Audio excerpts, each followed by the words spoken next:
Shalom jemaat yang dikasihi Tuhan. Pada pagi hari ini kita bersyukur dan kita bisa hadir di sini bersama-sama mengikuti ibadah online, yang mana situasi kita sekarang masih dalam pembatasan kegiatan masyarakat atau istilahnya PPKM dari pemerintah kita.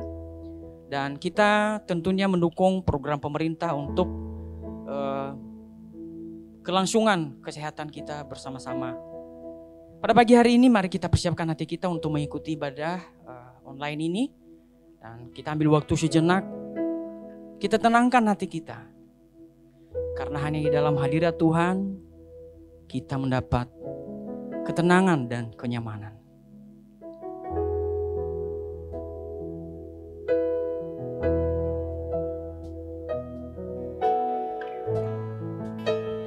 Terima kasih Tuhan.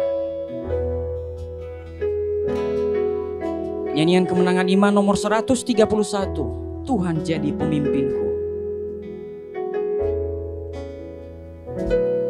Tenanglah kini hatiku, Tuhan memimpin langkahku.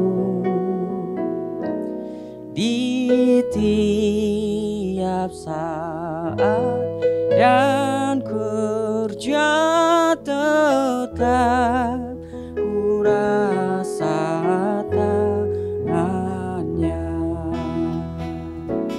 Tak lagi aku mengeluh, tanganku Kau pegang teguh.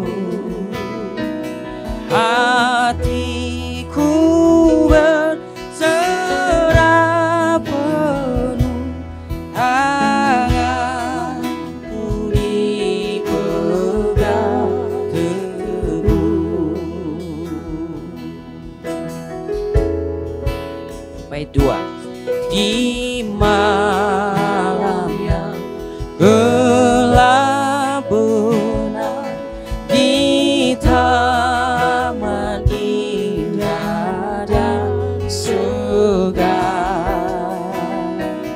di taufan dan di laut tenang tetap, tanganku dipegang. Tak lagi aku mengeluh, tanganku Kau pegang teguh. Hatiku berserah penuh, tanganku dipegang teguh. Jemaat yang dikasihi Tuhan, dalam masa ketidakpastian seperti sekarang ini, ketakutan sedang melanda dunia ini. Mungkin kita sebagai anak-anak Tuhan juga kita tidak luput di dalamnya. Tetapi Tuhan senantiasa selalu menjamin bahwa orang yang beserta dengan Dia akan sertai sampai kepada akhir zaman. Itu firman Tuhan yang saya percaya. Mari kita nyanyikan pujian ini yang bait ketiga. Tak ku sesalkan hidupku, betapa juga nasibku, sebab Engkau tetap dekat, tanganmu ku pegang erat. Tak lagi aku mengeluh, tanganku Kau pegang teguh.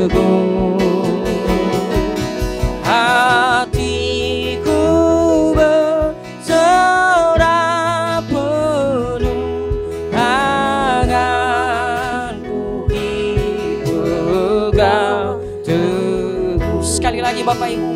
Oh, tak lagi aku mengeluh, tanganku kau pegang teguh, hatiku berserah penuh, tanganku dipegang teguh. Terima kasih Tuhan Yesus. Pagi hari ini Engkau telah menolong kami sampai detik ini. Dan kami bersukacita, bersyukur kepadamu. Karena hidup yang kami miliki saat ini adalah anugerah-Mu yang terbaik yang Kau berikan dalam hidup kami.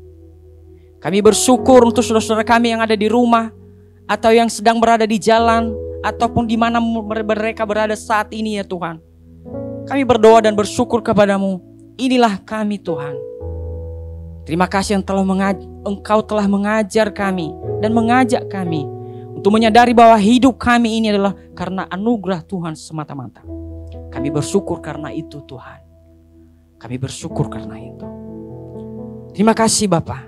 Kami akan terus memuji Tuhan karena Engkau ada bersama dengan kami. Dan dalam pujian itu ada roh keberanian, tidak ada roh ketakutan. Dalam nama Yesus.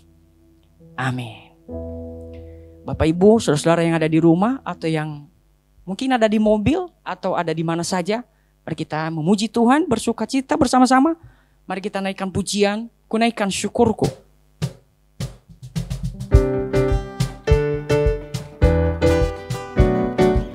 Haleluya. Terima kasih ya Tuhan. Oh, oh.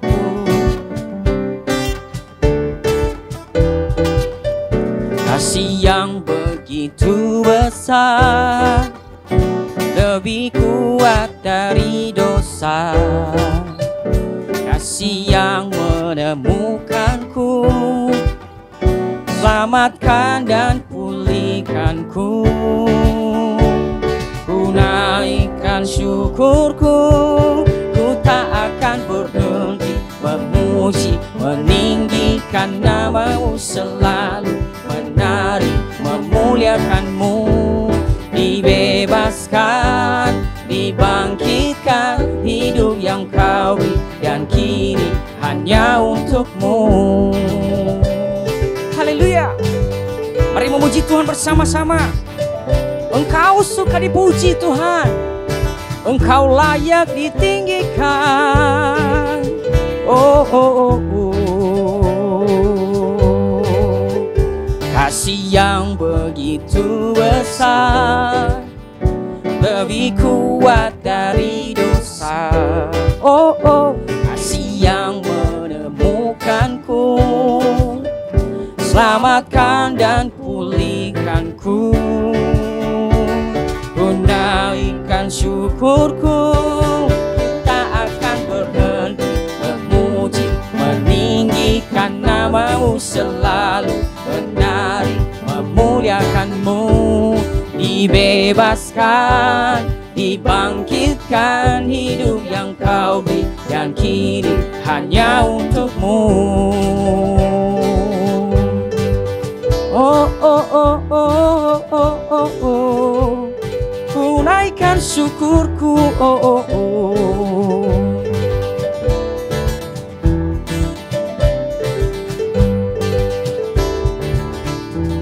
Ku naikkan syukurku, ku naikkan syukurku, ku tak akan berhenti memuji, meninggikan nama-Mu selalu, menari, memuliakan-Mu. Dibebaskan, dibangkitkan, hidup yang Kau beri dan kini hanya untuk-Mu. Tak berhenti memulihkan nama-Mu selalu, menari, memuliakan-Mu. Dibebaskan, dibangkitkan, hidup yang Kau beri dan kini hanya untuk-Mu. Hidup yang Kau beri dan kini hanya untukmu yang kau beri, dan kini hanya untukmu.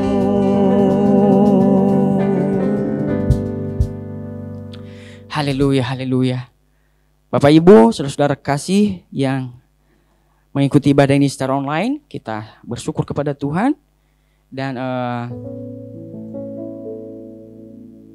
kita sekarang menyimak beberapa pengumuman yang akan kami wartakan dan sampaikan lewat media ini. Yang pertama, kami mengucapkan selamat bergabung bagi saudara yang baru pertama sekali mengikuti ibadah online bersama dengan Jemaat GKI Immanuel Denpasar. Terima kasih sudah menyimak dan mengikuti ibadah ini. Dan berikutnya ibadah minggu depan tanggal 25 Juli tetap kita masih laksanakan secara online via Facebook. Mari kita mengikuti ibadah ini secara bersama-sama. Dan yang ketiga adalah sekolah minggu sementara itu kami tiadakan karena keterbatasan yang ada tentunya. Kemudian ibadah pemuda dilaksanakan setiap hari Sabtu jam 19.00 atau jam 7 malam via Zoom meeting yang akan dipimpin oleh orang yang sudah ditugaskan di sana. Dan kemudian kami mengucapkan terima kasih buat Bapak Ibu yang sudah memberikan support pelayanan di tempat ini dalam komunitas kita melalui persembahan kasih atau persembahan iman atau persembahan sukarela yang sudah Bapak Ibu doakan tentunya.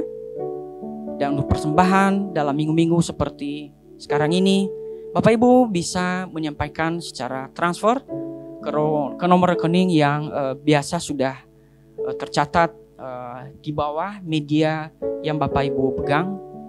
Atau mungkin ada yang sudah menyimpannya karena beberapa kali sudah kami share tentunya. Demikian saja beberapa pengumuman yang kami bisa sampaikan. Kami mohon maaf atas segala keterbatasan pelayanan online ini. Hanya Tuhan yang menyempurnakannya dalam hidup kita masing-masing.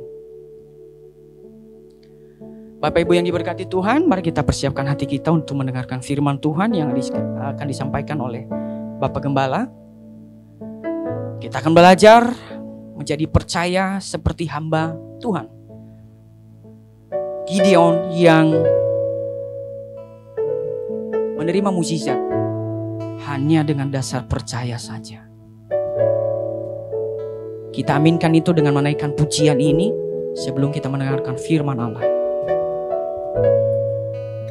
Terima kasih Tuhan.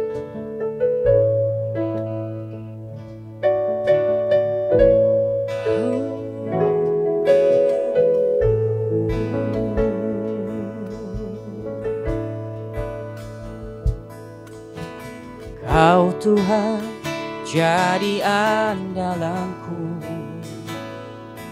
hanya Kau Tuhan yang ku percaya. Di saat aku sudah tak mampu, hanya Yesus sanggup melakukannya. Mari sekali lagi bersama-sama. Kau Tuhan jadi andalanku, hanya Kau Tuhan yang ku percaya. Di saat aku sudah tak mampu, hanya Yesus sanggup melakukannya. Aku percaya ada mukjizat.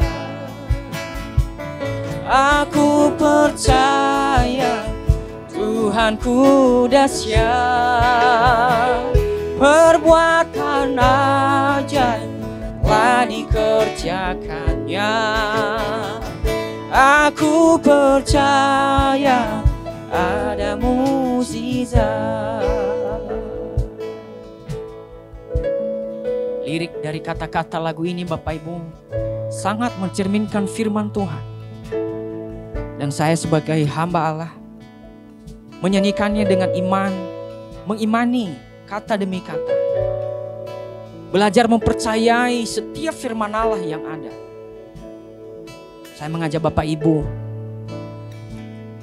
untuk mengimani hal yang sama. Karena orang percaya hanya hidup oleh iman. Dan kita hanya hidup hanya oleh karena iman kepada Kristus. Mari kita nyanyikan sekali lagi pujian ini. Kita angkat di hadapan Tuhan sebagai persembahan hati kita. Bahwa kita mempercayainya sepenuh hati.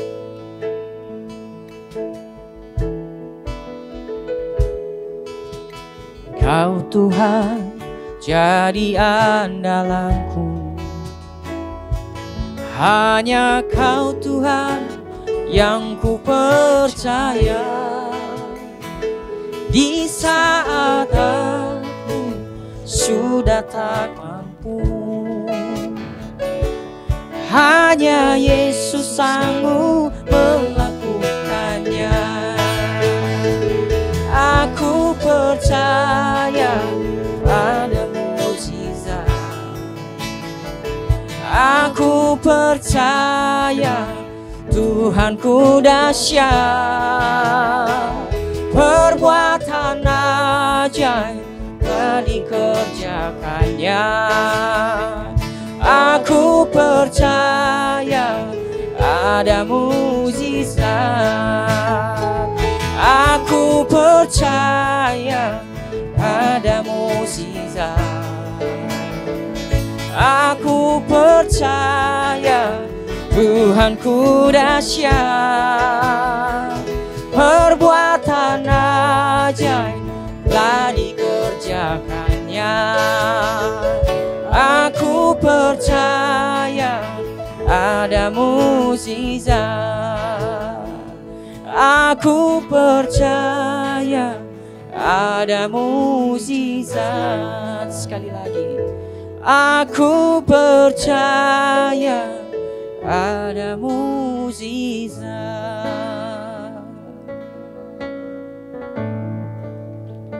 Terima kasih Tuhan.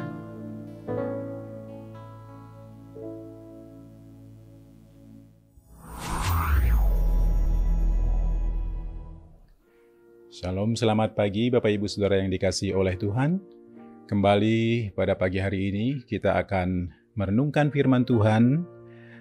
Masih merupakan serian dari Ajarku Percaya. Kali ini kita akan belajar dari satu tokoh yang lain, yaitu Gideon. Ajarku percaya seperti Gideon. Mari kita berdoa terlebih dahulu. Bapa Surgawi, kami bersyukur kepadamu atas anugerah Tuhan yang masih memberikan kesempatan kepada kami, meskipun dari rumah kami masing-masing, kami mengikuti ibadah secara online bersama dengan keluarga kami. Kami merindukan saat di mana kami bisa berkumpul bersama-sama. Di rumah Tuhan, kami bisa melihat senyum satu dengan yang lain dalam kemerdekaan penuh tanpa intimidasi ataupun tanpa bayang-bayang ketakutan oleh karena pandemi ini. Kami berdoa atas anugerah Tuhan, kiranya kami masih diberi kesempatan untuk saling berkumpul satu dengan yang lainnya lagi, memuji Tuhan dalam kebebasan, dalam proteksi daripada Tuhan. Tuhan, pagi ini kami akan merenungkan firman Tuhan. Kiranya Tuhan Engkau terus berbicara kepada kami, ajarlah kami percaya. Kami telah merenungkan firman tentang Nuh yang percaya kepadamu, Abraham, Rahab. Kali ini akan belajar dari Gideon. Bukalah hati dan pemahaman kami, pengertian kami. Kami sambut firman Tuhan dalam nama Yesus Tuhan kami. Amin. Bapak Ibu Saudara yang dikasihi oleh Tuhan, mari kita bersama-sama masih belajar dari kitab Ibrani. Ibrani pasal yang ke-11, kali ini ayat yang ke-32 sampai yang ke-34. Saya membacakan untuk kita, mari kita simak bersama-sama. Dan apakah lagi yang harus aku sebut? Sebab aku akan kekurangan waktu apabila aku hendak menceritakan tentang Gideon, Barak, Simson, Yefta, Daud, dan Samuel, dan para nabi, yang karena iman telah menaklukkan kerajaan-kerajaan, mengamalkan kebenaran, memperoleh apa yang dijanjikan, menutup mulut singa-singa, memadamkan api yang dahsyat. Mereka telah luput dari mata pedang, telah beroleh kekuatan dan kelemahan, telah menjadi kuat dalam peperangan, dan telah memukul mundur pasukan-pasukan tentara asing. Sedikit berbeda dari pengalaman iman yang diberikan atau yang dialami oleh Abraham. Karena dari Abraham yang lalu kita belajar bagaimana ia menantikan apa yang dijanjikan oleh Tuhan, yaitu secara khusus untuk anak perjanjian, itu harus menanti sampai 25 tahun baru kemudian itu digenapi. Dan beberapa janji secara khusus ketika Tuhan berjanji bahwa pergilah ke suatu negeri yang akan kuberikan kepadamu. Bahkan sampai hari matinya pun, Abraham belum memiliki tanah yang dijanjikan kepadanya. Jadi beriman, dari beberapa tokoh kita belajar sesuatu yang berbeda-beda versinya. Dalam bagian ini kita belajar dari beberapa tokoh ini bahwa karena iman, justru mereka ini benar-benar mengalami dan menerima apa yang dijanjikan secara langsung.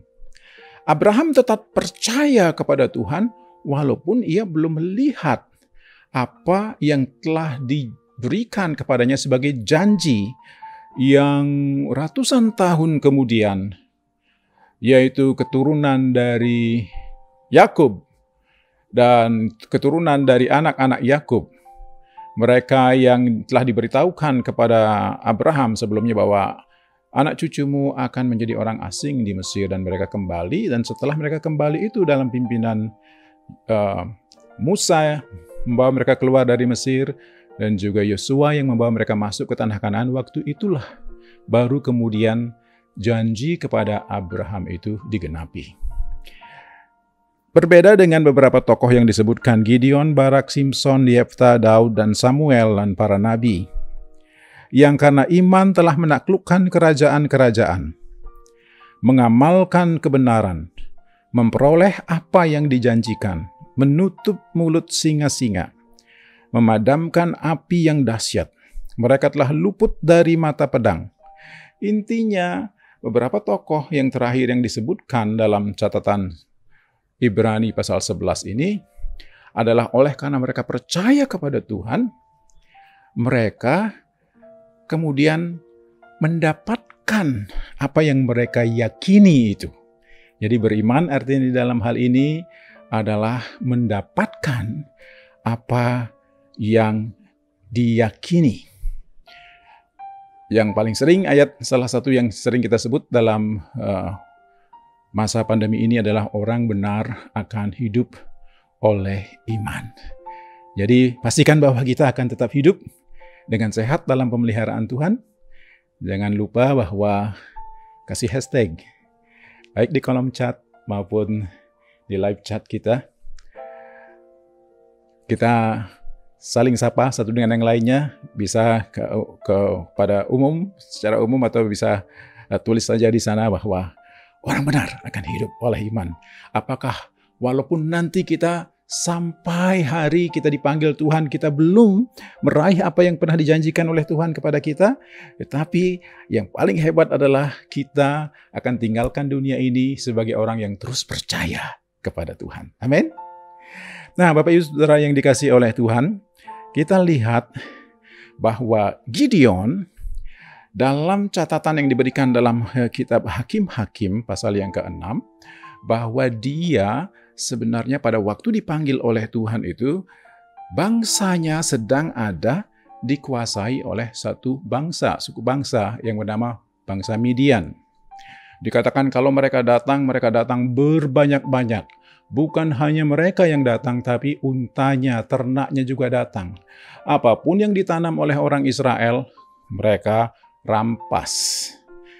Orang Israel yang menanam, orang Midian, musuh yang menuai. Orang Israel menabur, yang kemudian yang menuai adalah musuh. Seorang nabi dikatakan kemudian datang memberitahukan kepada orang Israel bahwa hal ini terjadi oleh karena kamu tidak setia kepada Tuhan. Kamu tidak ingat kepada Tuhan yang telah menuntun nenek moyangmu keluar dari Mesir. Nah, rupanya hal itu nancep di hatinya Gideon. Bahwa ketika ia mendengar cerita ini, itu yang nanti akan diresponi oleh Gideon ketika malaikat Tuhan itu datang kepada dia menampakkan diri. Gideon, dia dipanggil dalam catatan ini bahwa ia dipanggil ketika ia sedang memeras anggur, ketika ia sedang mengirik. Dikatakan, itu masa gawat. Kita tahu tadi latar belakangnya kisah ini adalah bahwa orang Midian datang untuk menuai apa yang ditabur oleh orang Israel, sehingga terjadi kelaparan di Israel pada waktu itu. Jadi diam-diam dalam masa itu, Gideon tetap berusaha. Bagaimana caranya supaya tetap punya minuman yang menghangatkan tubuh mereka di musim dingin. Mereka harus tetap makan, bahwa mereka harus terus berjuang dan berusaha. Kita belajar sebenarnya dari kisah ini bahwa Tuhan mau juga, karena di awal pandemi ini kita juga merenungkan firman yang berasal dari Yeremia pasal 29, tentu masih ingat kita ya, tentang apa pesan Yeremia kepada orang Israel yang dibuang ke Babel pada waktu itu. Dikatakan bahwa bangunlah rumahmu, nikahkan anak-anakmu, bukalah ladang. Dari situ kita belajar tetap produktif di masa sukar. Gideon juga melakukan hal yang sama, yaitu ia tetap memelihara kebun anggurnya, walaupun gerombolan kadang-kadang datang dan dia sembunyi-sembunyi memetik anggur itu dan diperasnya. Rupanya Tuhan, polanya ini yang perlu kita belajar, bahwa Tuhan suka memanggil orang yang sudah sibuk, yang sedang sibuk. Nanti ada beberapa gambar, mungkin ini akan menggelitik ketika kita lihat ya. Kalau kita lihat beberapa tokoh yang dipanggil dalam Alkitab, termasuk Musa sebelum Gideon, dia sedang menggembalakan kawanan kambing dombanya. Lalu kemudian di Gideon, ketika dipanggil oleh Tuhan, dia sedang memeras anggur. Lalu kita maju lagi, ada nabi. Nah, sebelum mereka, ini ada Daud, dipanggil oleh Tuhan, dikatakan sedang menggembalakan kawanan kambing domba yang 2-3 ekor menurut kakak-kakaknya. Amos menggembalakan, sedang menjadi peternak domba, dikatakan. Dipanggil oleh Tuhan untuk menyuarakan suara kenabian. Kalau dalam perjanjian baru, kita tahu bahwa Petrus, DKK, dan kawan-kawan, mereka dipanggil ketika sedang mancing ikan.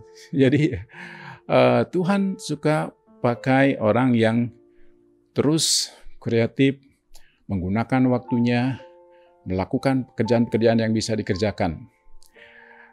Tuhan memakai orang-orang yang sibuk ini, termasuk juga Gideon, bahwa ia tetap produktif dalam masa sukarnya, ia sedang mengirik anggur. Nah, beberapa waktu yang lalu saya dapat postingan ini. Jadi seorang petani dikatakan bahwa ia ketika membajak ladangnya, lalu kemudian dia tunjukkan satu papan, kalian di rumah saja, kami tetap di lahan. Lalu kemudian yang berikutnya sedang nanam, dia tunjukkan, jangan khawatir, kami tetap menanam. Yang lainnya di kebun sayurnya, tunjukkan papannya, lelah kami untuk kalian semua. Lalu yang satunya ini dia lagi lihat kebun jagung yang ditanam itu sudah mulai berbuah. Lalu kemudian tetap tenang, kami sudah panen. Jadi ada orang-orang yang sebenarnya dalam masa pandemi ini tetap sibuk ya. yang di kebun cabai mengatakan, kami juga takut corona, tapi kami lebih takut kalau masyarakat lapar. Lalu yang berikutnya mengatakan, kami tetap berkebun untuk menjaga ketersediaan pangan. Tuhan memanggil orang-orang yang terus sibuk dan melihat peluang-peluang yang masih dikerjakan dalam situasi yang sulit. Patah yang pernah saya baca, kata-kata ini cukup bijak untuk kita renungkan. It is difficult to steer a car in neutral. Susah katanya kalau nyetir mobil yang giginya nggak masuk. Di gas aja hanya suaranya aja yang keras-keras. Meraung-raung suara mesinnya tetapi nggak maju-maju dan semuanya. It is difficult to steer a car in neutral.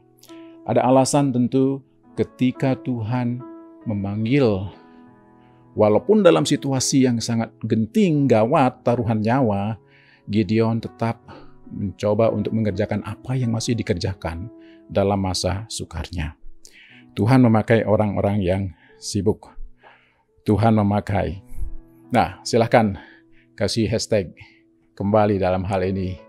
Tuhan suka pakai orang sibuk di kolom chat kita. Ingat prinsipnya? Susah nyetir mobil yang giginya nggak masuk ya.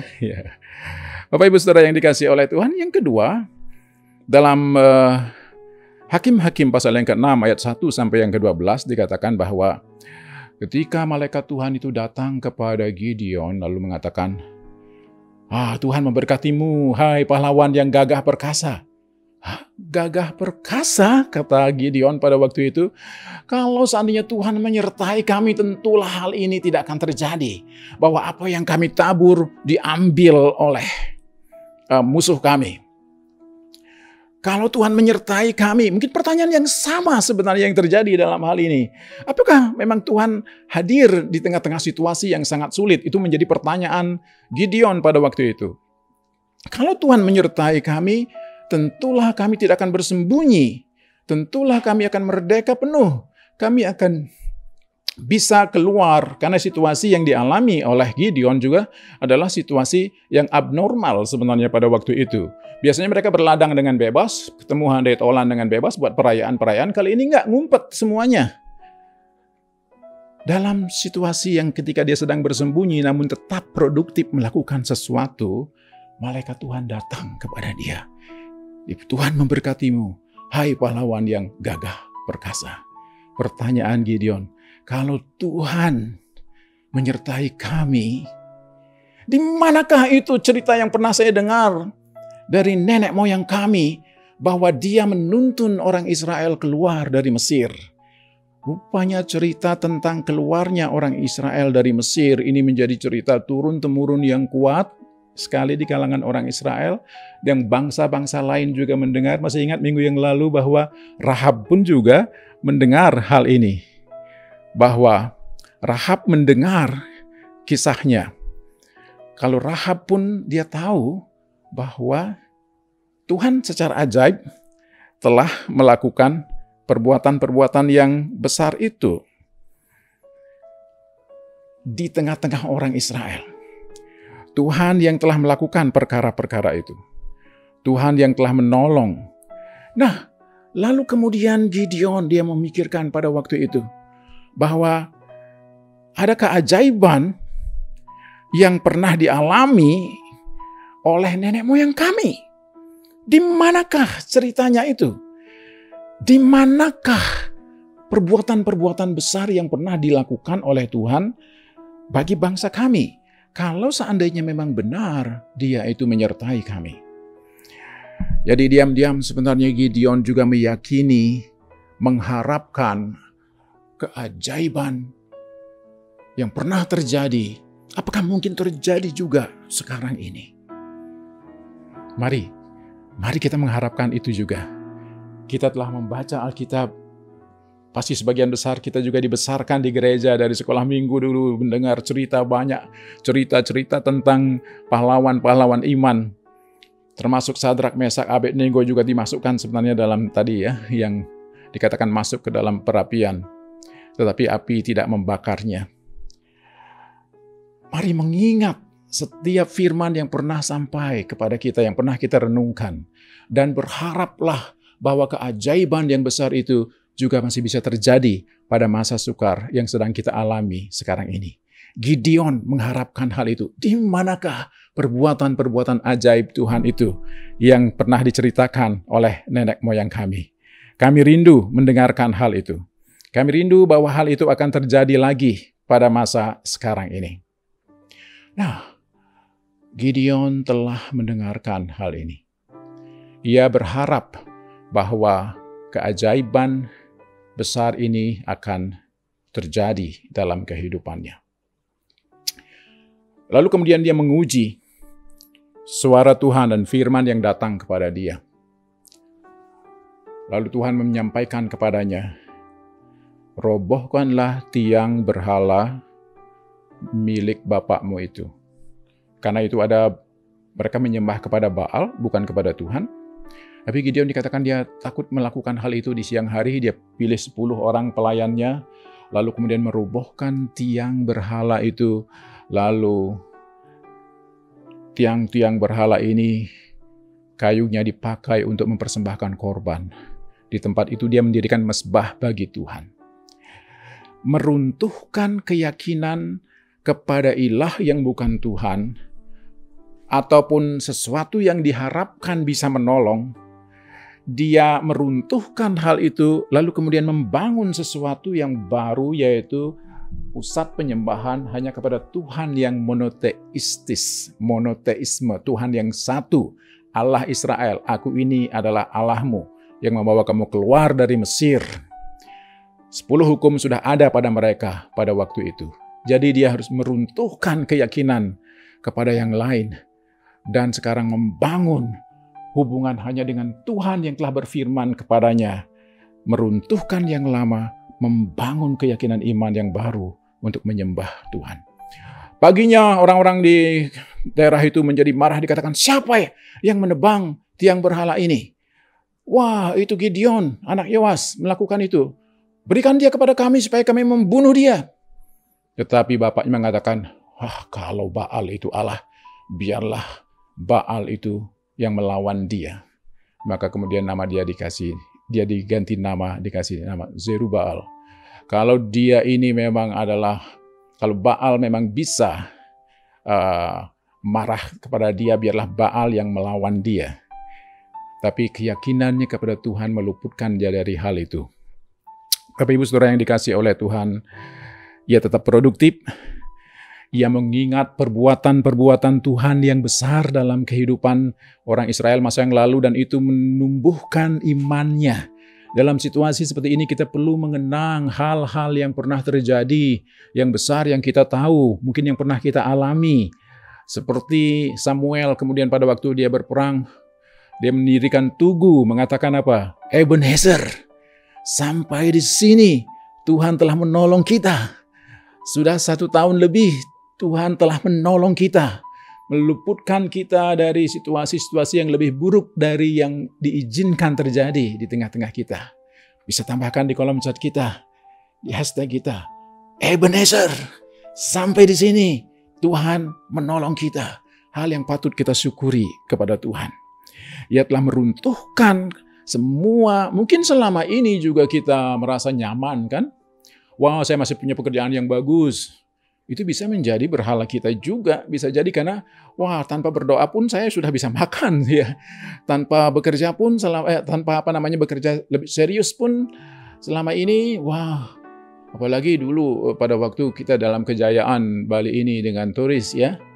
Plat mobilnya DK itu ya. Daerah komisi, belanja diceluk, 40% masuk kantong dia. Zaman dulu sebelum ada Traveloka ataupun Airbnb ataupun apa yang lain-lain sekarang ini, saya punya kakak dulu kerja di airport, lalu kemudian sering ngantar tamu, dikatakan, "Bismilu, singasana pidan nih ngabu batu," katanya. Ya kan? Saya rasanya nggak pernah ikut dulu bawa batu ke hotel itu, terus bang ngepis dan katanya, terus saya dikasih uang katanya ya. Padahal di sepidan sing milu ngajang batu katanya, barek sajaan tuh resepsionisnya tuh katanya ya, baik sekali, selalu dikasih uang ketika bawa tamu gitu ya. Nah, masa-masa itu kita pernah alami. Karena Bali katanya itu plat mobilnya Deka, jadi daerah komisi. Kemana-mana komisi ya, selalu ada pemasukan dari mana-mana. Tapi ada skalanya situasi yang seperti ini. Masa pandemi, harapan saya dulu, wah, semoga cepat berlalu. Mungkin 2-3 bulan kita pulih lagi, lepaskan masker, bebas lagi. Kita bersepeda dulu keliling, mungkin 1 hari kita harus mengulang lagi, ya. Lalu kemudian setahun kita tunggu, enggak. Vaksin sudah datang, ini datang lagi virus yang lebih ganas, yang lebih mematikan. Ebenezer, kalau kita masih ada, kita dengar ada saudara-saudara kita yang sakit, kita berdoa, kita perlu covering, kita perlu payung ilahi yang menaungi kita dalam situasi ini. Dan Gideon dalam situasi yang sangat sulit itu mendapat kunjungan dari malaikat Tuhan. Hai pahlawan yang gagah perkasa. Kalau kami gagah perkasa, masakan kami ngumpet seperti ini? Ya, Tuhan mau memakaimu untuk melihat keajaiban di tengah-tengah situasi ini. Gideon kemudian dia tadi telah meruntuhkan mesbah, meruntuhkan tiang berhala, lalu mendirikan mesbah bagi Tuhan, membangun hubungannya secara pribadi dan tidak menaruh harapan kepada yang lain sekarang ini, selain daripada Tuhan. Oke, mungkin situasi seperti ini Tuhan ajar kepada kita untuk mematahkan sumber-sumber kekuatan kita dan keyakinan kita yang lama, untuk mengharapkan Dia, namun tetap tanya Tuhan, apa yang bisa dikerjakan dalam situasi ini.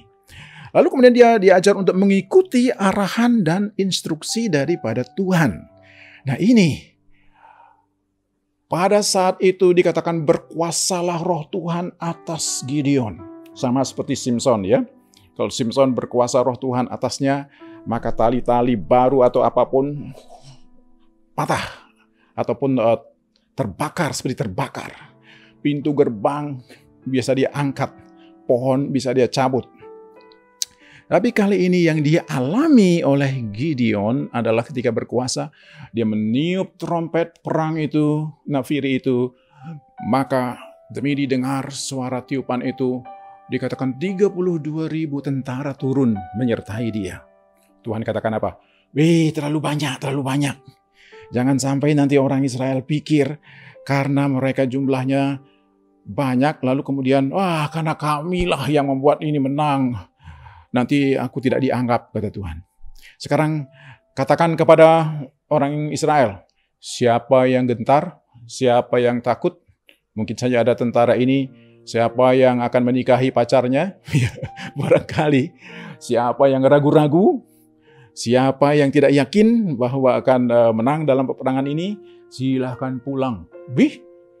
Kesempatan ini, pikir mereka satu dengan yang lain, takut, mungkin mereka berbicara satu dengan lain. Kamu takut nggak ya? Yang sebenarnya iya, dag-diduk juga di sini. Kalau gitu pulang yuk, pulang. Sisa lagi 10.000. Tuhan katakan masih terlalu banyak ini. Lalu sekarang suruhlah umat ini turun minum ke sungai. Lalu kemudian kamu harus memilah ini. Pilih siapa-siapa yang minum seperti anjing. Langsung pegangan di tanah, lalu menjilat dengan lidahnya ke air itu. Keluarkan lidahnya, minum seperti anjing. Lalu perhatikan baik-baik, siapa-siapa yang berlutut, lalu menyendok air itu dengan tangannya, tekuk tangannya, lalu meminum air itu. Yang jumlah yang menghirup dengan tangannya diambil, disendok, begitu dari sungai itu dibawa ke mulutnya, itu ada 300 orang. Nah, dengan yang 300 orang itu saja cukup. Yang 9.700 orang itu, mulai, kata dia, pulang. Disuruh pulang sama yang 9.700. Tuhan, ini biasanya kita perang ini enak kalau rame-rame kan jadi semakin berani. Ini sekarang jumlahnya cuma 300. Lalu kemudian, Gideon, kalau kamu ragu bahwa aku akan menyertai kamu dan kamu akan menang dalam situasi ini, kamu turunlah ke perkemahan. Lalu pas giliran jaga, dikatakan dia datang ke sana. Dia nguping penjaga yang mengawal pasukan Midian itu cerita satu dengan yang lainnya. Aku melihat ada sekeping roti jelai. Ini roti gandum. Yang menggelinding. Lalu kemudian menerpa perkemahan orang Midian, dikatakan diporak-porandakannya perkemahan ini. Lalu mereka katakan tentu ini adalah pedangnya pasukannya Gideon yang akan menghancurkan kita. Ketika Gideon mendengar mimpi itu dan penafsirannya, artinya yang diceritakan oleh penjaga-penjaga itu, nggak tahu, mungkin karena malam-malam biasanya kalau mereka ceritakan suara itu bisa kedengaran jauh ya.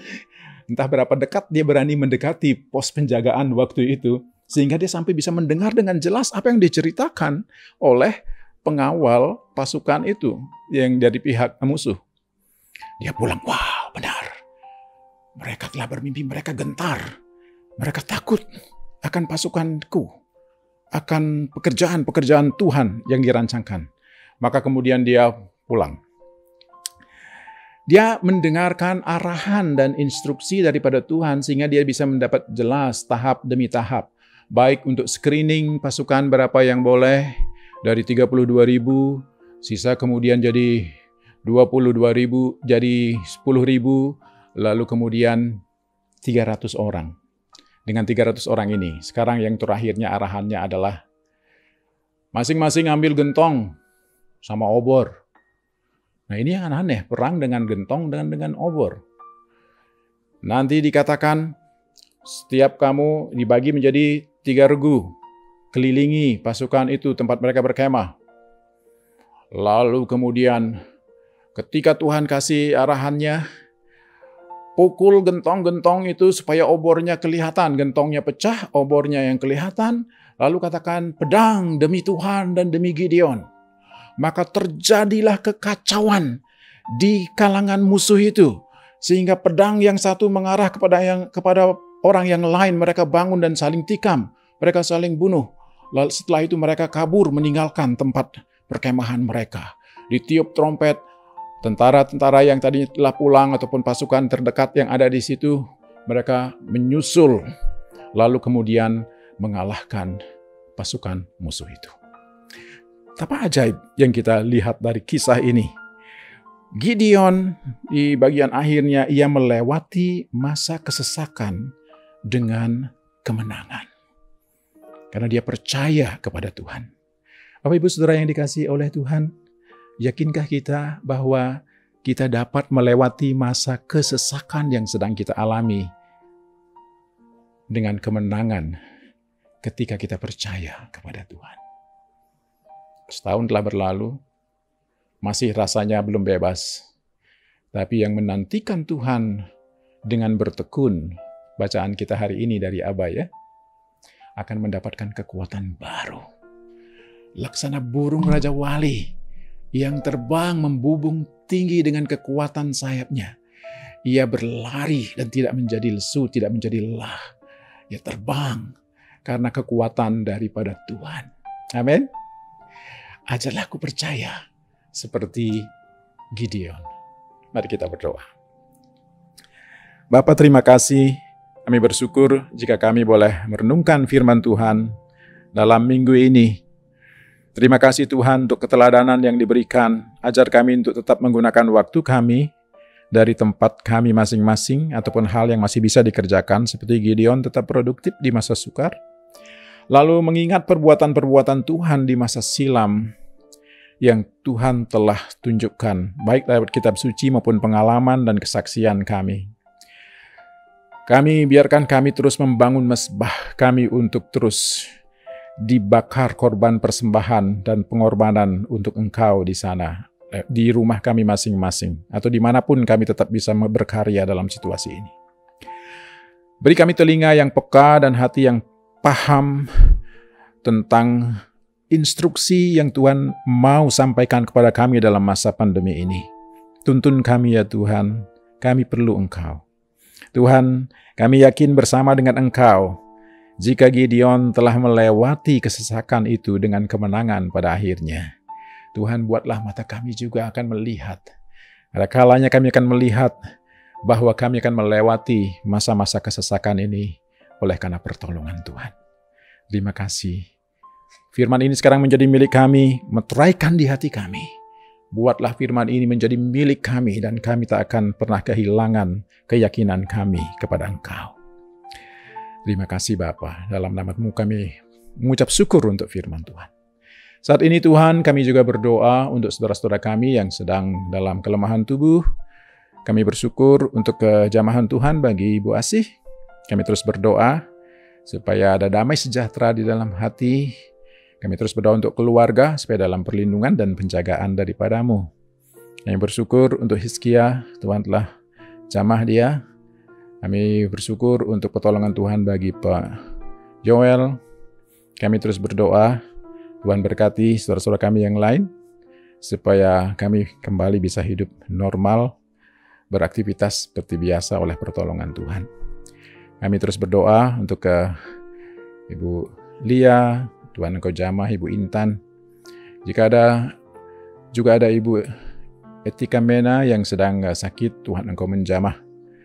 Jika ada dari kami yang dalam kelemahan tubuh, Tuhan kuasa-Mu tetap tidak pernah berubah dulu, sekarang, dan selama-lamanya. Di tempat kami masing-masing, bagi saudara yang sedang sakit, ataupun lemah tubuh, ataupun